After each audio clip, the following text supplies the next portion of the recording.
If you enjoy stories like this, make sure to like and subscribe for more untold histories. Am I the only one that didn't know a queen nearly stopped Magellan? We often hear about Ferdinand Magellan and his fateful encounter with Lapu-Lapu in 1521. It is a story of a male chief defending his land. But what if I told you that another powerful figure was there? A woman. Her name was Hara Humahai, also known as Queen Juana. She was the queen of Cebu, the wife of Raja Humabon. When Magellan arrived, she was not a silent bystander. She was an influential leader in her own right, a ruler who commanded respect. Her story is often a footnote, but it is central to understanding the Philippines. This is not just a forgotten detail. It is a clue to a much larger, untold history. This essay is an invitation. It is a journey back in time. We will peel back the layers of well-known stories to find the hidden truths. We will look past the male-centric narratives that dominate our textbooks.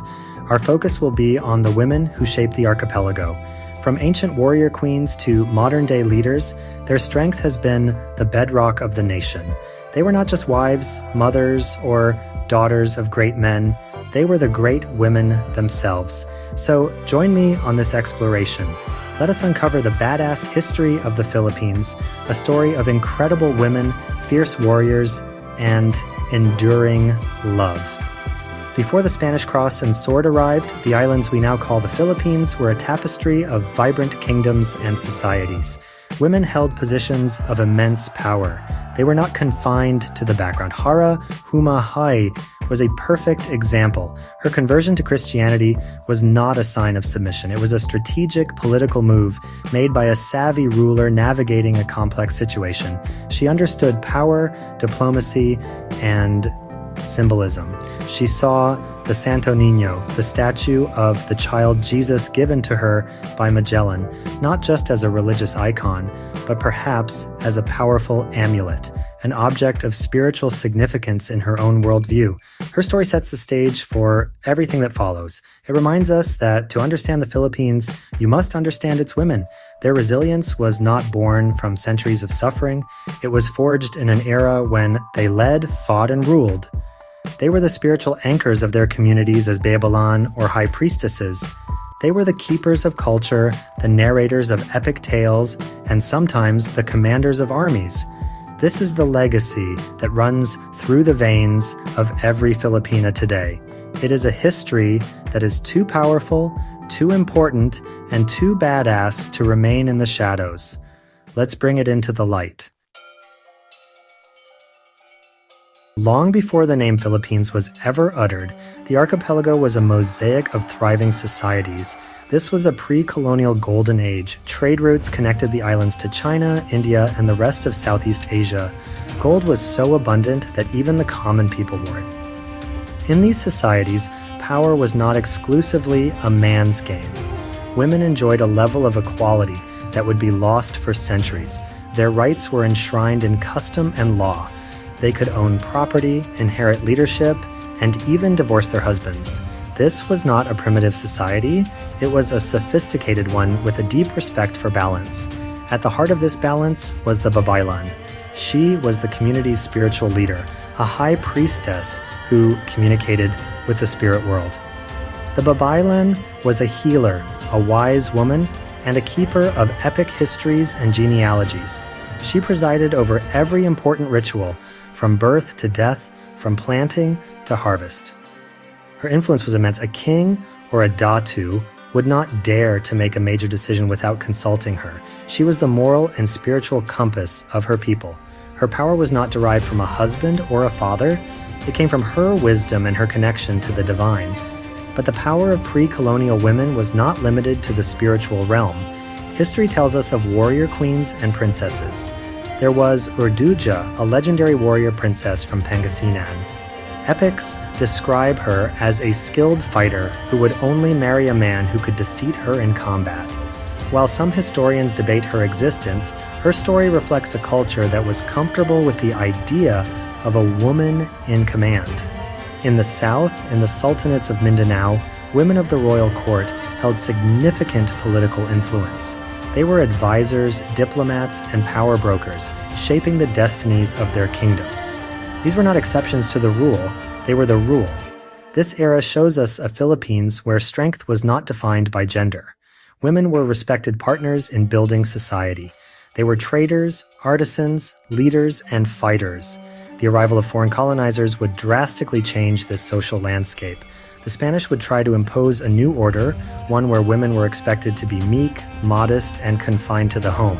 But the spirit of the Babaylan and the warrior queen would not be so easily extinguished. It would simply go underground, waiting for its moment to rise again.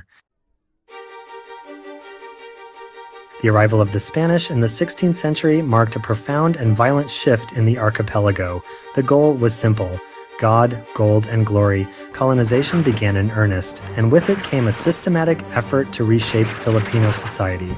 The Spanish brought the Catholic Church, and its patriarchal structure stood in stark contrast to the pre-colonial balance. Suddenly, the powerful Babaylan were branded as witches and heretics. They were persecuted by the friars, who saw them as a direct threat to their authority. The new ideal for the Filipina was the virgin, Mary demure, submissive, and domestic. This new model was called the Maria Clara ideal, named after a character in José Rizal's famous novel. She was portrayed as the perfect woman, gentle, pious, and sheltered. The Spanish friars promoted this image relentlessly through sermons and teachings. Women were taught to be obedient daughters, faithful wives, and nurturing mothers. Their world was meant to shrink, confined to the church, the kitchen, and the home. The laws changed too. Women lost their rights to own property and conduct business independently. Their vibrant public roles were replaced by a life of quiet domesticity under the watchful eye of a patriarch. But did the Filipina spirit simply break? Absolutely not. It adapted. It resisted in quiet and clever ways. Women became the primary keepers of the Catholic faith within the family, but they often blended it with older animist beliefs. They would whisper prayers to saints while lighting candles for ancient spirits. They secretly taught their children the old stories and songs, preserving pieces of their culture right under the noses of the colonizers. The home, which was meant to be their prison, became their fortress. It became the sanctuary where Filipino identity was kept alive, nurtured in the food, the language, and the values passed from mother to child. This quiet resistance was a form of strength. It was a long-term strategy for cultural survival. While the men might be out in the fields or fighting in sporadic revolts, the women were fighting a different kind of war. They were fighting for the soul of their people. They ensured that despite the outward appearance of submission, the core of their pre-colonial identity, the resilience, the community spirit, the deep spirituality, would not be lost. This period of oppression, ironically, forged a new kind of Filipina strength, the power to endure, to adapt, and to preserve what is most precious against all odds. In the long history of resistance against Spanish rule, one name rings out with particular power: Gabriela Silang. She was not born a princess or a priestess. She was an ordinary woman from the Ilocos region in the north. She married a charismatic rebel leader named Diego Silang. Together, they dreamed of an independent Ilocos, free from the abuses of the Spanish authorities. In 1762, they launched a revolt, taking advantage of the fact that Spain was at war with Great Britain. For a time, they were successful, establishing an independent government with Diego as its leader. Gabriela was his closest advisor, a partner in every sense of the word. Their dream was shattered when Diego was assassinated by his own friends, who were secretly working with the Spanish. This was the moment that should have ended the rebellion. The leader was dead, his followers were in disarray. The Spanish expected the movement to collapse, but they underestimated Gabriela Silang. Instead of retreating into grief, she stepped forward. She took command of her husband's army. She refused to let his death be in vain. At a time when women were expected to be weeping widows, Gabriela picked up a sword. She became the general. For 4 months, she became a terror to the Spanish forces. Known as La Generala, she led her troops with remarkable courage and strategic skill. She was a brilliant guerrilla fighter using her knowledge of the mountainous terrain to launch surprise attacks on Spanish garrisons. She became a symbol of hope for the Ilocano people and a symbol of defiance for the entire archipelago. Her reputation grew. Stories of her bravery spread like wildfire, inspiring others to resist. She was living proof that the spirit of the pre-colonial warrior queen was not dead. It was alive and fighting in the mountains of Ilocos. Ultimately, the sheer numbers and superior firepower of the Spanish army were too much to overcome. Gabriela was captured in September 1763. The Spanish wanted to make an example of her. They wanted to crush the spirit of rebellion for good. They forced her to watch the public execution of her loyal soldiers before she herself was hanged in the town square of Vigan. But their plan backfired. In death, Gabriela Silang became an even more powerful symbol. She became a martyr for freedom, a national hero whose story of courage would be told for generations. She is the ultimate testament to the Filipinas' capacity to lead, to fight, and to sacrifice everything for her people. As the 19th century drew to a close, the desire for freedom from Spain grew into a raging fire. The Philippine Revolution of 1896 was not just a man's war. While names like Rizal, Bonifacio, and Aguinaldo dominate the history books, the revolution would have failed without the women who worked tirelessly behind the scenes. They were the secret keepers, the messengers, the nurses, and the fundraisers. They formed the hidden network that kept the revolutionary society, the Katipunan, alive. They risked their lives just as much as the men who fought on the battlefield. Their contributions were essential, not optional. Think of the Katipunan's most important documents and secrets. How were they kept safe? Often by women. Gregoria de Jesus, the wife of Katipunan founder Andres Bonifacio, was known as the Lakambini, or Muse of the Society, but she was much more than a muse. She was the custodian of the Katipunan seal, weapons, and records. When the Spanish authorities grew suspicious, she would move the precious documents from house to house in the middle of the night. She would even distract officials by organizing festive gatherings, her singing and laughter covering the sound of secret meetings happening in the back rooms. Women also played a crucial role on the front lines, not just behind them. They established a Red Cross in the Philippines, treating the wounded in makeshift hospitals.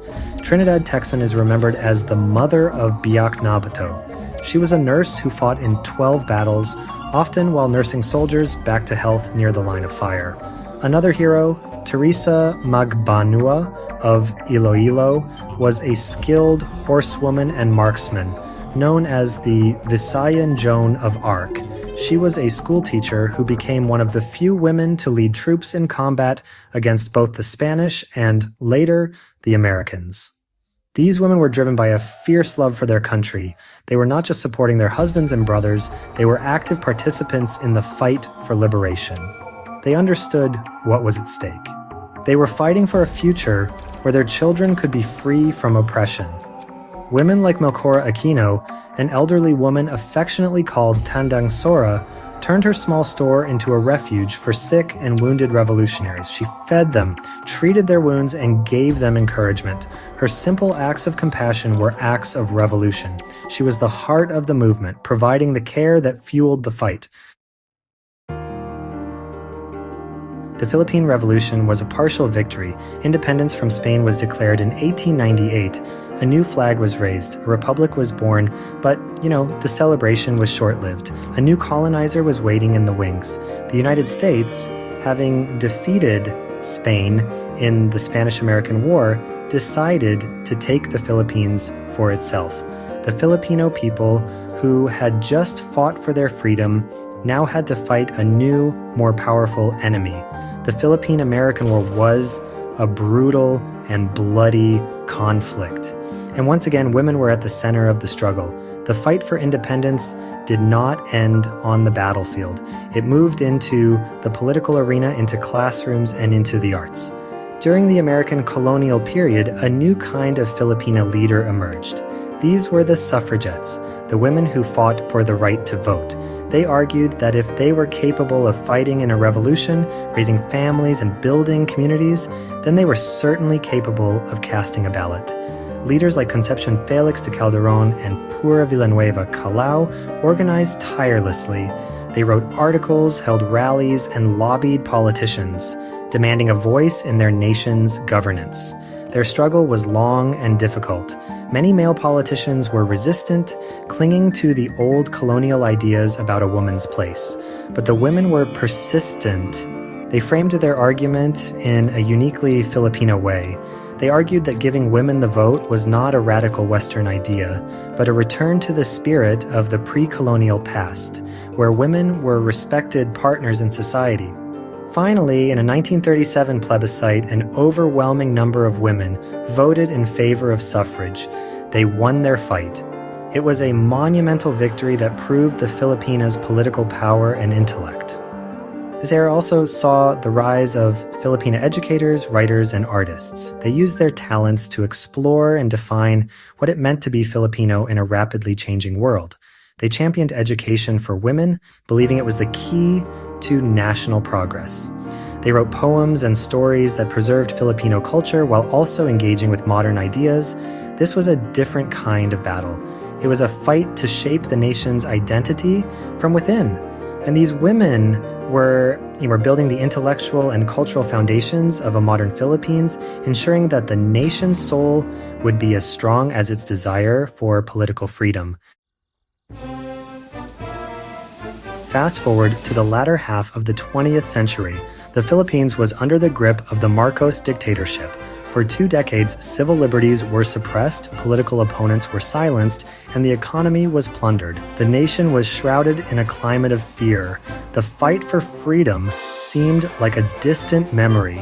But in 1983, a single event ignited a spark that would engulf the nation.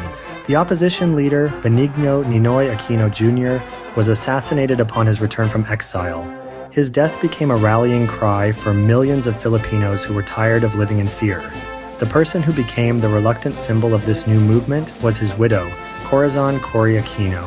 She was a self-proclaimed housewife. She had no political experience. She was quiet and unassuming, but in the eyes of the people, she embodied integrity, courage, and grace under pressure. She was the complete opposite of the dictator. When Marcos called for a snap election in 1986 to legitimize his rule, the opposition rallied behind Cory. Dressed in yellow, the color of the protest movement, she became the David to Marcos's Goliath. She was not a traditional politician, she was a symbol of moral authority. The election was marred by widespread fraud. Marcos declared himself the winner, but the people refused to accept it. Millions of Filipinos poured into the main thoroughfare of Manila, Epifanio de los Santos Avenue, or EDSA. This was the People Power Revolution. It was a peaceful protest of breathtaking scale, and at its symbolic heart was Cory Aquino. But the real power came from the masses. Nuns knelt in front of tanks praying the rosary. Ordinary citizens offered flowers and food to the soldiers. The crowd was a sea of yellow, a peaceful army armed with faith and conviction. This revolution was a profound victory for the Filipino people, and it placed a woman in the nation's highest office. President Cory Aquino's presidency was difficult, facing numerous coup attempts and a devastated economy. But her legacy is not just about policy. Her legacy is the restoration of democracy. She proved that power does not have to come from the barrel of a gun. It can come from the collective will of the people.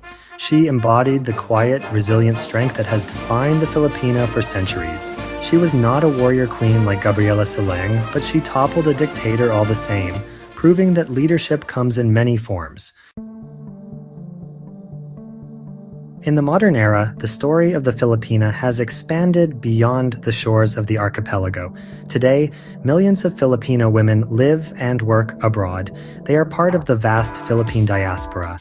They are nurses in London, caregivers in Toronto, engineers in Dubai, and domestic helpers in Hong Kong. They are often called Overseas Filipino Workers, or OFWs. But this clinical term does not capture the full picture. They are modern-day heroes. They are the primary economic engine of the Philippines, sending billions of dollars in remittances back home each year. This global migration is driven by a powerful sense of love and responsibility for family. Many Filipinas make the incredible sacrifice of leaving their own children behind to care for the children of others, or to work in demanding jobs far from home. They do this to provide their families with a better life, a good education for their children, a proper house, and security for their aging parents. It is a story of immense personal sacrifice. They endure loneliness, discrimination, and difficult working conditions. Their resilience is tested every single day, yet they persevere with grace and a smile. Why are Filipinas so sought after and admired around the world, particularly as partners for foreign men? The answer lies in their unique blend of qualities, forged by their unique history. They possess a remarkable combination of traditional values and modern strength. They are known for their deep sense of loyalty, their commitment to family, and their nurturing spirit. This is often rooted in a culture that places a high value on close family ties and respect for elders. This warmth and caring nature is incredibly appealing. It is a direct legacy of the community-focused pre-colonial societies. But this is not a story of submissiveness. Foreign men who marry Filipinas quickly learn that they have partnered with a strong, intelligent, and resilient woman. She is not a Maria Clara. She is the inheritor of the spirit of the Babaylan, Gabriela Silang, and Cory Aquino. She is often highly educated, resourceful, and fiercely protective of her loved ones. She manages the family finances with skill and works hard to contribute. She is a partner in the truest sense of the word. She offers a unique balance of warmth and strength, of tradition and modernity that many find to be the foundation of a happy and lasting relationship. From the ancient priestesses who communed with spirits to the modern nurses who heal bodies in foreign lands, the story of the Philippines is inextricably linked to the story of its women. Their journey is a testament to an incredible, enduring power. It is a power that has been tested by colonization, war, and dictatorship. It has been forced to adapt, to go underground, and to reinvent itself. But it has never been broken. The Filipino spirit is the tough, flexible bamboo that bends in the storm but never snaps. It is the soul of the nation. This history should change the way we see the Philippines. It is not just a collection of beautiful islands. It is not just a history of being colonized. It is the story of a people whose core strength lies in a balance that has always, in its heart, honored the power of women. The badassery of the Filipina is not a new phenomenon. It is an ancient truth. It is seen in the fierce leadership of Orduja, the defiant courage of Gabriela Silang, the quiet resistance of the women under Spain, the political savvy of the suffragettes, and the moral strength of Cory Aquino. This legacy lives on in every Filipina today. It lives in the mother who works 3 jobs to send her children to school. It lives in the young activist fighting for social justice. It lives in the successful CEO who shatters the glass ceiling. It lives in the OFW who carries the weight of her family's future on her shoulders. The Filipina is the keeper of culture, the pillar of the family, and the conscience of the nation. She is both a warrior and a nurturer, a leader and a caregiver. She is the embodiment of resilience. So, the next time you meet a Filipina, remember the history that flows through her veins. Remember the queens, the warriors, the priestesses, and the revolutionaries who came before her. Her story is a powerful one, a narrative of strength, love, and an unbreakable spirit. It is a story that deserves to be told, to be celebrated, and to be understood. I encourage you to learn more, to ask questions, and to connect with this incredible history. Because in understanding the story of the Filipina, you come to understand the very heart of the Philippines itself.